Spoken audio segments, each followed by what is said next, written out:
gogotrek.in மெட்ராஸில் வீடு shift பண்ணுறதுக்கு இல்லை பொருள் ட்ரான்ஸ்ஃபர் பண்ணுறதுக்கு இதுக்கெல்லாம் இனி வண்டி தேடி அலைய தேவையில்லை. இவங்களுக்கு ஒரு காலை போடுங்க, பக்காவாக ஷிஃப்ட் பண்ணி கரெக்டான ரேட்டில் வந்து உங்களுக்கு முடிச்சு கொடுத்துருவாங்க. ஆக்ஷன் ஹீரோ பிஜு இந்த வருடத்தோட முதல் மலையாளம் ரிவ்யூ. நிவின் பாலி அவருடைய வளர்ச்சி அப்படிங்கிறது வந்து ரொம்ப அசாதாரணமான ஒரு வளர்ச்சி. பிரேமம் இன்றைக்கும் ஓடிட்டுருக்கு, 250 நாட்கள் கடந்து மெட்ராஸில் அவரோட படம் வந்து இப்போ ரிலீஸ் ஆகுது. இப்போது இந்த படம் அப்படிங்கிறப்போ இந்த காப் ரோல் வந்து ப்ளே பண்ணுறது அவ்வளோ ஈஸியான ஒரு விஷயம் கிடையாது. வேறு எந்த ரோல் வேணால் ப்ளே பண்ணிடலாம். இதில் வந்து ஃபிசிக் வேணும், அந்த கன்வின்சிங்கான ஐஸ் வேணும், இந்த லுக்ஸ் எல்லாமே கரெக்டாக இருக்கணும். இவர் எப்படி இவருக்கு ஃபிட் ஆகும் அப்படின்ட்டு உழுவாய் பார்த்தா ஆள் சும்மா அப்படியே பலன்னு சாமி விக்ரம் மாதிரி வந்து சூப்பராக வர்றாரு. சாமி விற்கிற மாதிரி வந்தாலும் வந்து படம் பூரா மாஸ் அப்படிங்கிறதுலாம் இல்லாமல் எனக்கு ரொம்ப பிடிச்சது மலையாளம் சினிமாவில் என்னென்னா, அவங்க வந்து எதையுமே வந்து மாசும் இருக்கும், அதே சமயம் வந்து அந்த கிளாஸ், அந்த ஸ்டோரிக்கான முக்கியத்துவம், அந்த சின்ன சின்ன கேரக்டர்களுக்கான முக்கியத்துவம், டயலாகுகளுக்கான முக்கியத்துவம், அந்த சுச்சுவேஷன்களுக்கான முக்கியத்துவம் எல்லாமே இருக்கும்.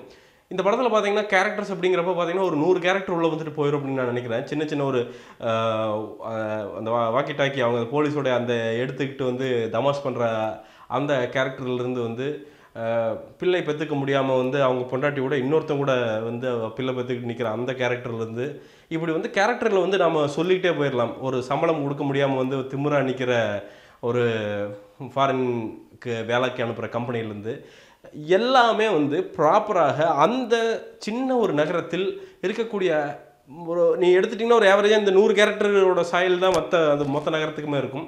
அதையெல்லாம் அப்படி ஒரு ஆவரேஜாக எடுத்து பொறுக்கி ஒவ்வொன்றுக்கும் ஒரு சின்ன டெஃபினேஷன் கொடுத்து பண்ணியிருக்கிற டைரக்டர் அவர்களுக்கு வந்து மிகப்பெரிய வாழ்த்துக்கள்.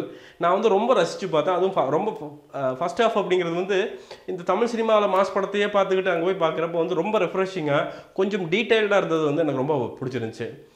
இதில் வந்து ரொம்ப பிடிச்ச ஏன்னா இதில் வந்து சென்ட்ரல் ஸ்டேஜ் அப்படிங்கிற இவ்வளோ கேரக்டர்ஸ் இருந்தாலும் இதில் சென்ட்ரல் ஸ்டேஜ் அப்படிங்கிறது வந்து நிவின் பாலி தான். இவர் என்னத்தை பெர்ஃபார்ம் பண்ணிடுவார் அப்படின்னு நினைக்கிறப்ப பார்த்தீங்கன்னா, ஒரு பொண்ணுக்கு சம்பளம் தர மாட்டாங்க, ஒரு ஃபாரினுக்கு அனுப்புகிற ஏஜென்சி. ஸோ வந்துட்டு ரொம்ப பொலைட்டாக கேட்பார். கேட்டுட்டு அவங்களும் வந்து பொலைட்டாக அவங்களும் கொஞ்சம் ஏகத்தாளமாக இல்லை அப்படிலாம் சம்பளம் தர முடியாது அப்படின்னு ஒரு 2 நிமிஷத்தில் வந்து ஒரு வேரியேஷன் வரும். அது கண்டினியூஸ் ஷார்ட்டானு தெரியாது. டப்புன்னு ஒரு டேபிளில் அடிச்சுட்டு இவங்களுக்கு 10 நிமிஷம் இவங்க கம்பெனிகளுக்கு கொடுக்குற டீட்டெயில்ஸ் எல்லாம் வந்து எனக்கு வந்து ஸ்டேஷனுக்கு வந்தாகணும் அப்படின்னு சொல்லி அப்படி கமாண்டிங்காக சொல்லிட்டு அவனுக்கு வர்றப்போ கெஞ்சி பண்ணணும், இல்லை சார் நான் அந்த பொண்ணுக்கு வந்து சம்பளம் தந்துடுறேன் அப்படின்ட்டு. அந்த ஒரு சீன் போதும். நிவின் பாலி அப்படிங்கிற ஒரு மனிதர் ஒரு ஆக்டராக எவ்வளோ மெச்சூர் ஆகிருக்கார் அப்படிங்கிறதுக்கு வந்து அதற்கு மேலே வந்து சீன்களே வந்து தேவையில்லை. ரொம்ப என்டர்டெய்னிங்கான ஒரு சாலிட் பர்ஃபார்மன்ஸ் அப்படிங்கிறது வந்து நிவின் பாலி கிட்ட இருந்து நான் ரொம்ப ரசித்து பார்த்தேன். அவர்கிட்ட இருக்கிற ஒரே குறை அப்படிங்கிறது வந்து பார்த்திங்கன்னா கடைசியாக வந்து கொஞ்சம் பல்காக தெரிகிறாரு. கடைசி ஃபைட்லாம் கொஞ்சம் பல்காக தெரிகிறாரு. மற்றபடி அந்த லெஃப்ட் ஹேண்டில் அவர் செய்கிற விஷயங்கள், அதே மாதிரி அந்த லெஃப்ட்டில் தூக்கி ஆட்டிக்கிற அந்த ஸ்டண்ட் சீன்ஸ் எல்லாம் வந்து அவ்வளோ ரியலாக பண்ணியிருந்தாங்க. ஸோ ஸ்டண்ட் மாஸ்டர் அவங்களுக்கு வந்து வாழ்த்துக்கள். மலையாளம் பாட்டுகள் எனக்கு பெருசாக வந்து எப்படி சொல்கிறது, ஒரு ஆவரேஜான பாடு அப்படின்னு சொல்லலாம். எனக்கு பெருசாக வந்து ஒரு அட்ராக்ட் பண்ணல. ஏன்னா நான் வந்து நிறைய தாட்டி கேட்கல அப்படின்னு நான் நினைக்கிறேன். இந்த படத்தில் இருக்கிற ஒரே மைனஸ் அப்படிங்கிறது வந்து செகண்ட் ஹாஃப். ஃபர்ஸ்ட் ஹாஃபில் இருக்கிற அந்த டீட்டெயில் எப்படின்னா ஒவ்வொரு சம்பவமாக போகுது. ஒரு சம்பவம், ஒரு கேரக்டர் வருது, உள்ளே வர்றாங்க, வந்துட்டு அவங்கள பிடிச்சிட்டு அது அந்த இஷ்யூ வந்து ரிசால்வ் பண்ணுறாரு. அப்புறம் ஒரு கேரக்டர் வருது, ஜஸ்ட் ஒரு போலீஸ் ஸ்டேஷனில் என்ன நடக்குமோ அதை அப்படியே காட்டியிருக்கிறாங்க. ஆனால் என்னென்னா ஒரு படமாக வரும்போது வந்து ஏதோ ஒரு மெயினான ஒரு இஷ்யூவை வந்து உள்ளே கொண்டு வந்து இன்னும் கொஞ்சம் ஸ்ட்ராங்காக வந்து இவர் கொஞ்சம் பின்னாடி நான் ஒரு தமிழ் சினிமா பார்த்து பழகிறங்காட்டிக்கு வந்து என்ன தோணுது என்னமோ ஒரு பின்னாடி ஒரு மாசாக போய் ஒரு கிளைமேக்ஸ் முடிஞ்சிச்சுன்னா நல்லா இருந்திருக்கும். ஆனால் அது இல்லாமல் ஃபுல்லாக அப்படியே வந்து ஒவ்வொரு கேரக்டர் இதாகி கடைசியிலையும் வந்து அதே மாதிரி வந்து ஒரு நீரோடை மாதிரியே முடிகிறது அப்படிங்கிறது வந்து தமிழ் சினிமா பார்த்தே பழக்கப்பட்ட எனக்கு வந்து கொஞ்சம் புதுசாக இருந்தது. ஆனால் மோசம் சொல்ல. ஆனால் என்னென்னா இன்னும் கொஞ்சம் கிறிஸ்பாக ஃபஸ்ட்டு ஹாஃபில் இருக்கிற அதே ஸ்பீடு செகண்ட் ஹாஃப்லேயும் இருந்திருந்தால் படம் இன்னும் பிரமாதமாக இருந்திருக்கும் அப்படிங்கிறது என்னுடைய தாழ்மையான கருத்து. எனக்கு ரொம்ப பிடிச்ச கேரக்டர் அந்த ரோஹிணி வந்து ஒரு கேரக்டர் நடிச்சிருப்பாங்க. அது வீட்டிலேருந்து ஒரு சின்ன திருடுவாங்க.